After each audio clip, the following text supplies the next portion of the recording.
जिनवाणी सुनने में हमें रुचि जागृत हो रही है, जिनवाणी सुनने में अच्छा लग रहा है और प्रतिबोध हो रहा है कि हाँ यही सत्य है, यही सत्य है, यही सत्य है, तो मानना चाहिए हम सम्यक दृष्टि है। और कहीं लग रहा है पता नहीं महाराज कहाँ की सुना रहे, पता नहीं क्या है, सुना रहे महाराज क्या है, तो अभी सम्यक दर्शन नहीं है। जिनवाणी सुनने में देवशास्त्र गुरु के प्रति देख करके हमारे अंदर विनय का भाव आ रहा है, तो क्या नाम हम सम्यक दृष्टि हैं। अब बताओ सम्यक दृष्टि हो कि नहीं? कौन कौन हाथ ऊपर करना एक बार? अभी फोटो खिंचवा देंगे, कैमरा ऊपर करवा रहे हैं पीछे। हाँ, सब सम्यक दृष्टि है, सम्यक दृष्टि है। सम्यक दृष्टि है तो इतना जरूर ध्यान रखना, कभी देव देखना, शास्त्र को देखना, गुरु देखना, कभी जिनालय देखो, जिनालय दिख जाए तो दूर से हाथ जोड़ लेना। भगवान की प्रतिमा दिखे ना दिखे, मंदिर का शिखर दिख जाए, हाथ जोड़ लेना। कहीं दिख जाए कि कोई जिनेंद्र देव की शोभा यात्रा निकल रही है तो हाथ जोड़ लेना। कहीं देखना कि गुरु निकल रहे हैं तो हाथ जोड़ लेना। और कभी जिन प्रभावना के लिए आपके नगर में शोभा यात्रा निकले तो सब काम छोड़ करके उस शोभा यात्रा में जरूर जाना। ये सम्यक दृष्टि का लक्षण है। जिन शासन की प्रभावना में सम्यक दृष्टि जीव या जिन शासन की प्रभावना हो रही हो वहां सम्यक दृष्टि जीव ना जाए, ऐसा संभव नहीं है। सम्यक दृष्टि को अपने आप अंदर से भाव जागृत होता है कि नहीं, जिन शासन की प्रभावना का सवाल है मुझे जाना चाहिए। हाँ, क्योंकि सच्चे देव, सच्चे शास्त्र, सच्चे गुरु का जहां प्रभावना की बात आई, कल हम देख रहे थे, कल मुझे बड़ी प्रसन्नता थी, कल मुस्कुरा रहे थे मंदिर से। जब देखा हमने कि मैंने तो 156 बोला था, यहाँ तो है 256 हो गए थे क्या, 300 के लगभग ऐसे ऐसे लोग जो कभी जिनके चेहरे हमने नहीं देखे, वे भी कल धोती दुपट्टे पहन करके हे स्वामी नमोस्तु नमोस्तु। मुझे इसलिए अच्छा लग रहा था कि आज इन्होंने धोती दुपट्टे पहन लिए हैं, कल मौका आएगा तो ये झिझकेंगे नहीं। जिसने अपने जीवन में 2, 4, 6 बार धोती दुपट्टा पहन लिया है, गुरुओं का प्रगान कर लिया है, कभी ना कभी भविष्य में उसको अपने आप भाव जगत होगा, नहीं मुझे तो करना चाहिए, मुझे देना चाहिए। बस यही मेरा सम्यक दर्शन है, यही मेरा अंदर से भाव जागृत हो। कभी कभी क्या करना पड़ता है, बच्चा स्कूल नहीं जाता है तो माँ क्या करती, जबरदस्ती भेजती है, पोट के पुचकार के लालच दे करके जैसा भी हो उसको भेजती है। हाँ, जाने लगता है, रुचि जागृत हो जाती है, फिर भेजना नहीं पड़ता है, वह अपने आप जाता है। बस आपके नगर में ऐसी धर्म की प्रभावना हो। देखो, हम प्रवचन कर दिया मैंने, आपने सुन लिया, वो आप चले गए, कोई काम होने वाला नहीं। जब तक जो लोग घर बैठे हैं, जो नहीं आ पा रहे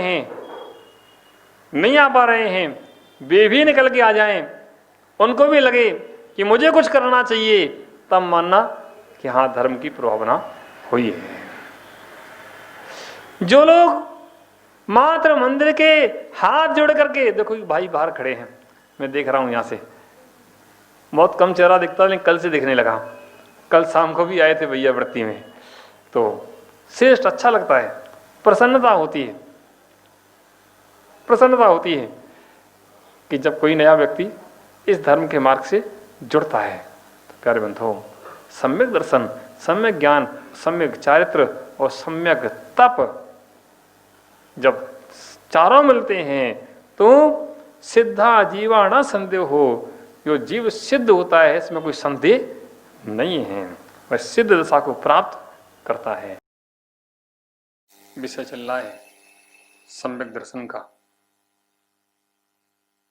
सम्यक दृष्टि और मिथ्या दृष्टि। कौन सम्यक दृष्टि और कौन मिथ्या दृष्टि, क्या सम्यक दृष्टि का महत्व और क्या मिथ्या दृष्टि का महत्व, क्या सम्यक दर्शन और क्या मिथ्या दर्शन, कौन सम्यक दृष्टि, कौन मिथ्या दृष्टि और किन किन लक्षणों से वह सम्यक दृष्टि है, किन किन लक्षणों से वह मिथ्या दृष्टि है। क्योंकि लक्ष्य और लक्षण, लक्षण से ही लक्ष्य का ज्ञान होता है।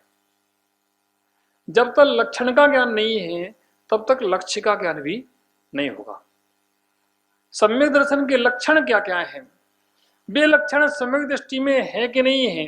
अगर वे लक्षण सम्यक दृष्टि में है, लक्षण से लक्ष्य का ज्ञान। कौन सम्यक दृष्टि? हर व्यक्ति अपने आप को सम्यक दृष्टि कहता है जो सच्चे देव की आराधना करता है, वह भी श्रद्धा से भरा हुआ है।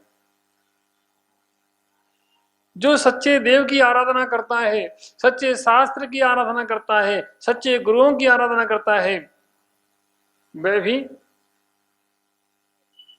श्रद्धा से भरा हुआ है। और जो मिथ्या देव की, मिथ्या शास्त्र की, मिथ्या गुरुओं की आराधना करता है, वह भी श्रद्धा से करता है, उसकी भी श्रद्धा है। ये भी श्रद्धा है, वो भी श्रद्धा है। श्रद्धा सम्यक दृष्टि है। क्या और कुछ सम्यक दृष्टि है? केवल श्रद्धा को सम्यक दर्शन का अंग बना दिया जाए तो मेरी दृष्टि में अभी ठीक नहीं। कि कल एक विषय मैंने बोला था कि श्रद्धा का मतलब दर्शन है। श्रद्धा का सम्यक दर्शन का मतलब देखना है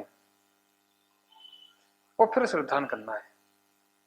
देखना कार्य है और श्रद्धान उसका फल है। देखना कार्य है। क्या देखना? क्या देखना? हे उपादेय की ज्ञान के चक्षुओं से देखना। हे उपादेय के ज्ञान के चक्षुओं से देखना कि ये मेरे ग्रहण करने योग्य है कि नहीं है। उस हे उपादेय के चक्षु से देखने के बाद फिर ग्रहण करना, फिर स्वीकार करना। अगर तुम्हारे पास हे उपादेय की चक्षु नहीं है और बिना हे उपादेय के चक्षु से तुमने श्रद्धान किया है तो तुम्हारी श्रद्धा नहीं है, कुश्रद्धा है। हर व्यक्ति अपने आप को भगवान कहता है। जो कुछ थोड़ी सी उपलब्धि कर लेता है वह अपने आप को भगवान कहने लगता है। क्या वह भगवान हो जाता है? क्या हर व्यक्ति भगवान हो सकता है? हर देव भगवान हो सकता है क्या? जैन आगम में संसारी जीव, देव भी संसारी जीव होते हैं। देव भी संसारी जीव होते हैं। मुक्त जीव अलग हैं, संसारी जीव अलग हैं।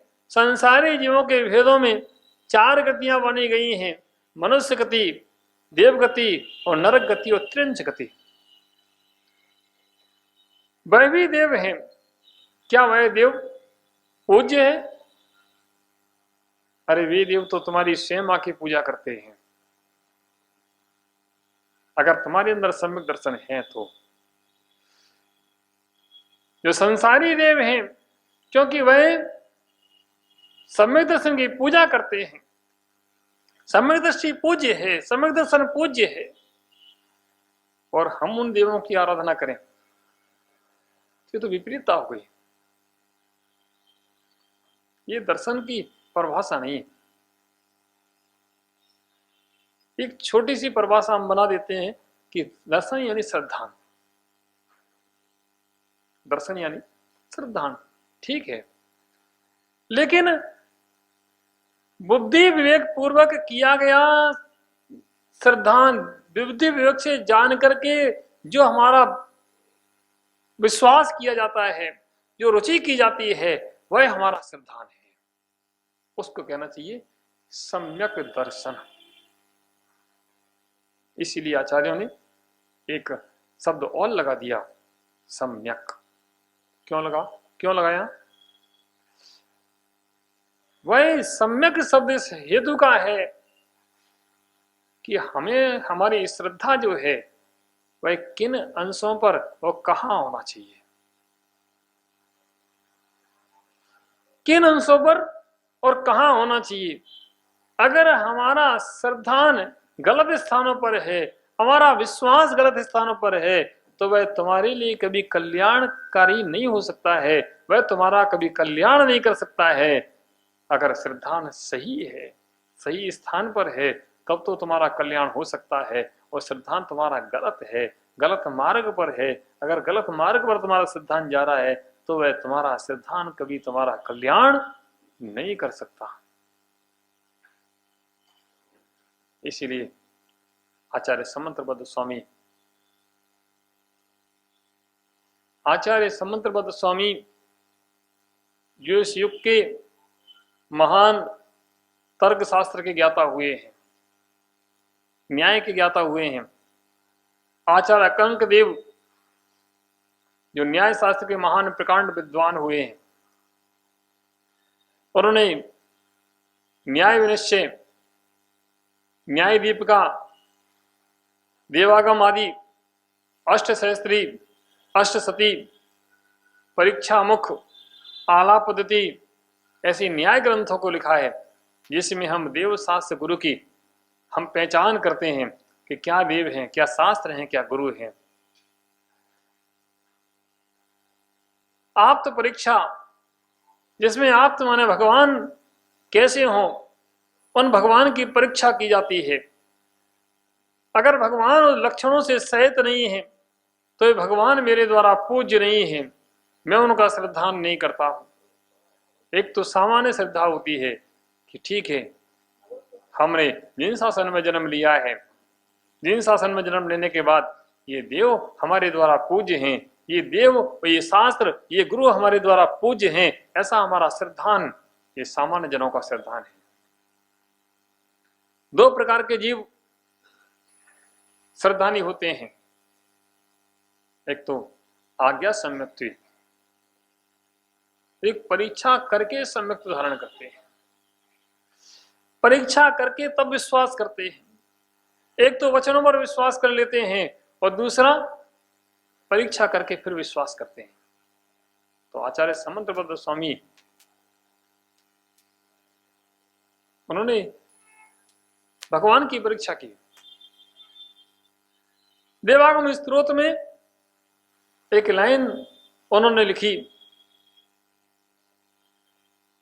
कि भगवान समंतबद्ध से कहते हैं कि समंतबद्ध तो मेरी पूजा करो।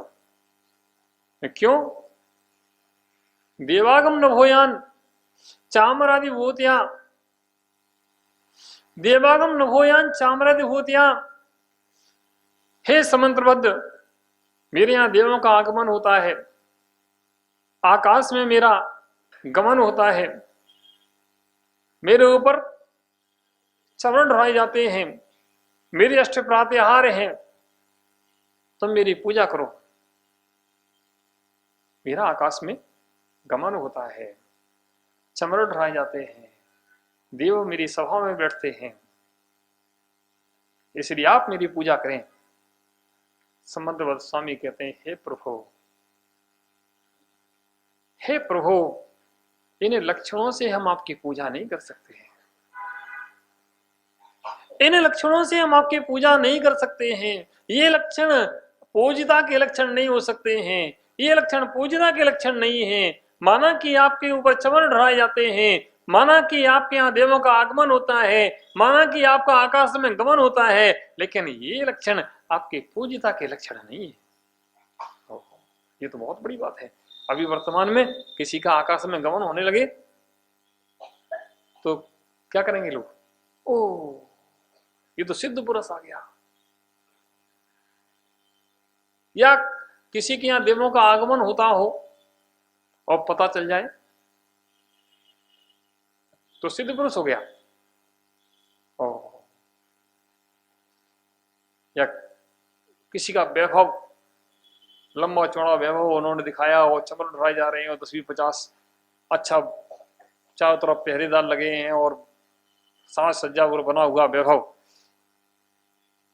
तो ये पूजिता के लक्षण। आचार्य महाराज कहते हैं माया विश्व दृश्यन्ते, माया विश्व दृश्यन्ते नातस तमसी नो महान।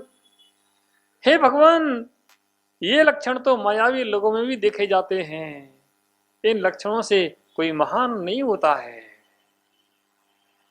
ये लक्षण तो मायावी लोगों में भी देखे जाते हैं, इन लक्षणों से कोई महान नहीं होता है।